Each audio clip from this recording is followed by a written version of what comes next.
Beskyd Tour je hodně náročný závod napříč valašskými kopci. Jeho delší trasa měří téměř 200 km a letošní vítěz Pavel Boudný strávil v sedle 5,5 hodiny, než dojel do cíle u hotelu Ráztoka v Trojanovicích.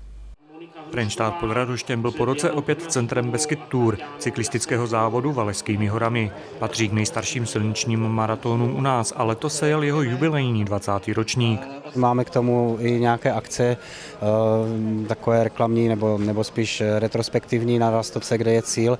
A sešlo se nám tady 6 bývalých vítězů závodu, to znamená, že je to celkem letos prestižní závod pro ně, pro bývalé vítěze. Bývalé vítěze doplnili více než 400 přihlášených závodníků. Každého z nich čekal při zápisu malý, ale hodnotný dárek. Každý účastník v rámci startovného dostal dres cyklistický, který je tady v tomhletom designu.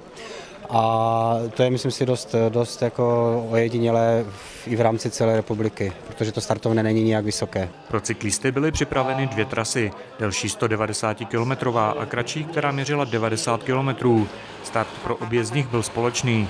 Peleton vyrazil z Frenštátského náměstí směrem na Tichou. Úlohy zavádějícího vozu se ujal se svou Tatrou jeden z členů Bonvert Dakar týmu Filip Škrobánek.